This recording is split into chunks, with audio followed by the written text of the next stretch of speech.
Hello and welcome into the PHLY Eagles halftime reaction show. And of course, we are presented by Bet365. You can find out why it's never ordinary at Bet365. Download the Bet365 app. Use code PHLY365 when you sign up. And whatever the moment, it's never ordinary at Bet365. And our friends at Ace Hardware Home Services. Visit acehardwarehomeservices.com to get started on your next project. First off, I need a little thumbs up on the YouTube page for everybody in there because the Birds are up 24-0 at halftime. Guys, I really enjoyed that first half. Your thoughts? You found that enjoyable? Yeah, I did. I really enjoyed that. I mean, just an unbelievable performance from the defense so far. Patrick Mahomes is in shambles. I mean, the fact that this offense has been lights out on third down, the Kansas City Chiefs. I mean, one of the best third down offenses we've seen in recent memory, especially down the stretch. Patrick Mahomes has been outstanding on one of the most important downs in football. Right now, they're 0 for 6 with a couple of sacks and a pick 6 on third down. This defense, Rich, has been suffocating. All of them, Fran. All of them. Josh Sweat, bull rushes. Josh Sweat is making some money tonight. Forcing Joe Thuney back into Mahomes. Coop with the amazing play and the Lito Shepherd-esque return. 4-6. How about that for a 21st birthday present? Zach Baugh, Johnny on the spot like he's been the whole year. Guys, I did not expect that to happen. Hey, look, still 30 minutes left. I am still as superstitious as they come. But that was wonderful defensive football. I've watched a lot of Patrick Mahomes games in my life. I have never seen him this uncomfortable in a game. His footwork is all over the place. He's throwing behind guys. He feels ghosts behind him, around him. This defense is humming. And obviously, Fran, we don't have access to the all-22 right now, but I would imagine Quinyon Mitchell, Cooper DeJean, Reed Blankenship, CJ have guys in prison back there. Yeah, I mean, I'm just like scouring social media for any replays. And honestly, like the Super Bowl is great because you get fans that are tweeting videos from like the upper deck. And so you get to see some all 22-ish type of angles. And it doesn't look like the Eagles are doing anything different than what they've done all season, man. I mean, they're playing their basic zone coverages behind a 4-man rush, and they're just letting that defensive line eat. They are getting home. They're playing really sound on the back end. I watched a couple of those sacks back, and yeah, they're running a couple stunts here and there, but those guys are just whipping Kansas City up front. They are winning their one-on-one matchups. Nolan Smith, even on plays where they don't get home for sacks, you're seeing Nolan Smith hit the quarterback on that last third down drop that DeAndre Hopkins drops down the field. Nolan Smith got mugged by the right tackle and pulled down by Jawan Taylor. They are hanging on by a thread. They cannot block this Eagles front four. Yeah, and I noticed the Chiefs were going, empty sets in the backfield a lot to start. Did that change throughout the game? I kind of blacked out with the excitement. I stopped paying attention to that. But I noticed like they were just leaving the Eagles defensive ends one-on-one with the tackles, and they were paying for it. Have the Chiefs altered much in their approach in that first half? Yeah, it looks like they're trying to give those guys a little bit of help, but not much. There's only so much you can do because, while the tackles are struggling, I mean, Jalen Carter is having his way inside. I mean, is he getting doubled a lot? It looks. I want to go back. To the naked eye. I'm not charting it, but those guys are winning all of their one-on-ones, and it's allowing Vic Fangio to keep 7 in coverage. And the Chiefs just don't have the talent to be able to match up in the back end. So, Rich, I think the big question on everyone's mind right now is: should Kansas City go to Carson Wentz in the second half? Well, they're not there to consider. They're not there yet. I don't think, Jim. It was, guys, I can't believe that. 23 total yards for Kansas City. That's unbelievable. Shield just tweeted it, the lowest in Mahomes' career. Wow. I told you he doesn't win Super Bowls on years his kids are born. This was a lock. Guys, I can't believe this. They just put a body bag on these guys in that. It's like, you thought that they'd be able to dink and dunk it down the field, and the Eagles were just faster, winning their matchups literally at every single level. Chiefs give them a little bit of help with 2 drops, one by Kelsey, one by Hopkins at the end. That was, again, I think it's so crazy that Saquon Barkley has 12 carries for 31 yards. Chiefs have done a nice job against him, and the score is 24-0 Eagles because the Eagles defense has been that good. Let's talk about the offensive side of the ball. Fran, what are you seeing from the offense? Rich nailed it. The Chiefs are doing a great job on Saquon, but it looks like they're selling out so much that Jahan Dotson, Dallas Goedert, The Jahan Dotson game. Yeah, Jahan Dotson is just a monster. What do you see from the offensive side of the ball? Jalen looks pretty great.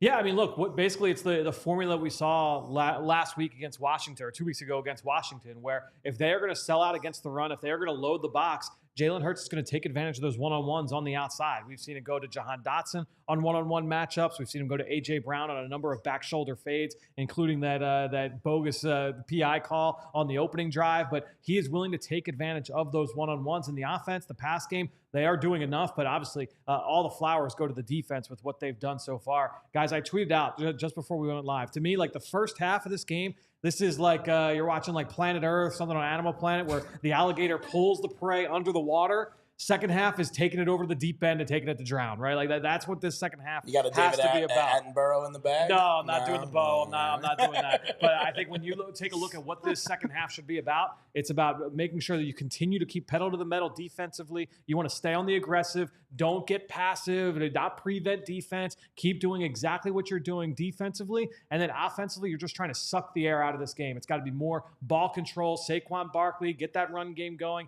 Take advantage of the one-on-ones if they're going to continue to give them to you, but they have to be able to possess the football. Don't let Kansas City come back in this game. We know the guy that's doing the color for this game, Tom Brady. He knows something about those comebacks.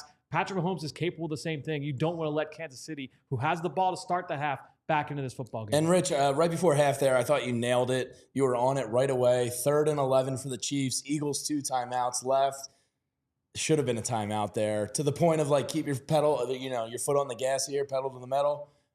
That was a perfect situation to call a timeout and get the ball back with 1 timeout and pretty much a minute to go for another scoring chance. Well, and as it turns out, nitpick a little. They lucked out on that play too, Jamie. Like that should have been a big play for the Chiefs with Hopkins there.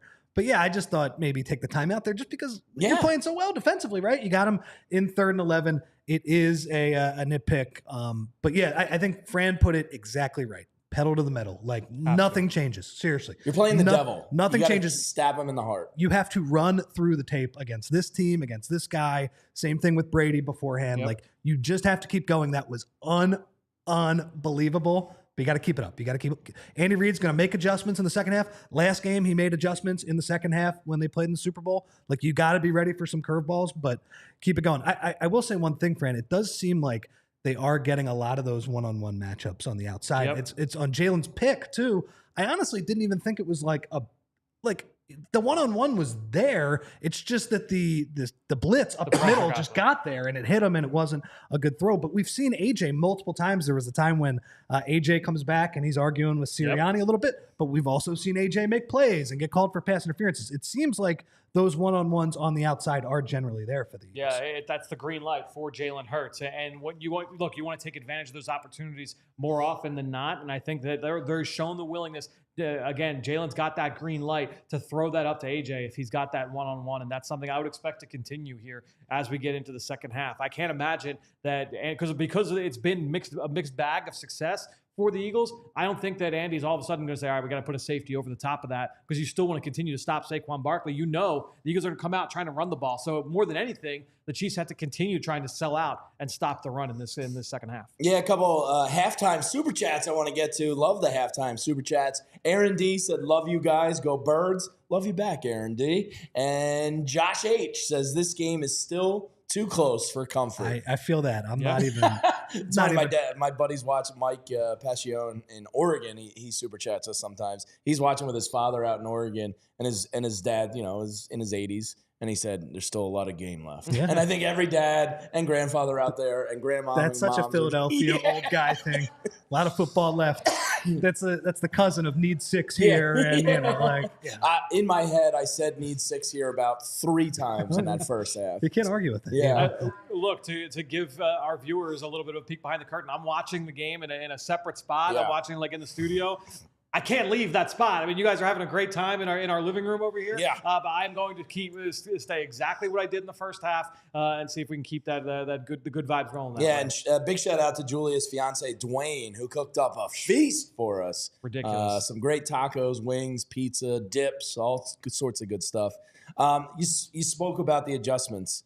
it does feel my brain is trained with Saquon Barkley that one of these is going to pop eventually, right? Do you think the Chiefs stick with the same game plan here in the second half, or do you think they try to change things up? It is Spags and Andy Reid, so I would imagine they try something different. Anything jump out to you? No, because I think if you're sitting in the locker right now, if you're Andy, if you're Spags, you have to say, all right, like the Eagles are going to come out and try and run the football and try and eat this clock up. We have to keep doing what we're doing.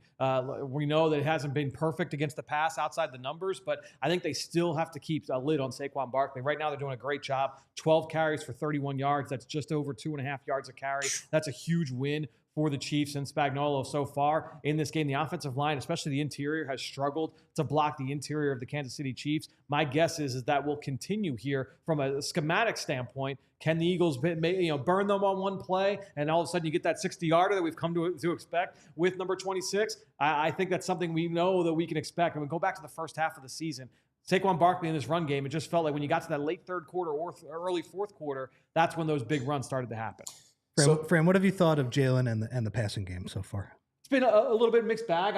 We saw a couple of unblocked pressures. I mean, the interception, that's exactly what we talked about in the pregame show where, that was a blown protection up front where they're sliding away from where they're dropping the pressure. Jurgens and Dickerson looked like they were blocking nobody. Right, and the running back, Saquon's looking to the outside. So clearly, like the protection rules got messed up there. And that's what the Chiefs do better than anybody. And so that's what the Chiefs want to get to the Eagles into third and long. And you get into those situations like that. But even there was that first down play where Hurts got bum rushed and ended up getting sacked and ended up coming back because of the Omenahu offsides penalty. But they've got to try and mitigate what they can against this pressure scheme from Steve Spagnuolo. It feels a little like feast or famine because they are beating the Chiefs when they blitz sometimes too. Sometimes it is getting blocked up and he's finding Goddard on the crossing route. He's finding AJ on the back shoulder throw. So like Jalen has looked good for a lot of this game as well and comfortable throwing the ball, I think. So this is kind of if the game were to end at halftime, which obviously it doesn't. This is not. Who's the MVP? Yeah, I was just thinking, like, this is a really hard MVP to give out right now. Obviously, a lot can change. Well, they haven't won, but if you had to give an MVP, Rich wants no part. I want no part of it. Okay, Fran. If you had to give an MVP for the first half, who would it even go to? Can you give it to Vic Fangio? I mean, I don't think you can. I mean, that's the right answer. Yeah, but I know he's not a player, but like nobody. It's such a team effort. Is my point that there's not one person where you're like that guy deserves it. I agree. I think that. If it ended right now, that would probably be maybe Cooper DeJean, but I don't even know. Or Josh Sweat, maybe. Josh Sweat's killing him out there. I mean, a sack and a half. He's had a couple tackles. He forced an interception on the Zach Bond pick. So you'd probably say it would be Sweaty. That would probably be the pick. Yeah, there's a couple looming free agents that are making themselves some serious money, Zach Bond included. That interception was incredible by him. Only thing though. a lot of football left. There is a lot of football left, and we implore everyone to hang out with us for the post-game show. Earmuffs. It's going to be a fun one. Don't go anywhere. We got you covered. We got a live stream going on for the second half. We got a post-game show coming up. Vinny Curry's going to join the mix. Zach Berman and Bo Wolf are going to join us from down in New Orleans. It's going to be a fun one, I promise you. So don't go anywhere. Thank you for hanging out with us during this halftime reaction show. Let's go Birds. Hit a little thumbs up, a little heart on the YouTube page before you get out of here. Subscribe. Tell a friend if you haven't already. We love you. Go Birds. See you after the game. We all silly like the mayor.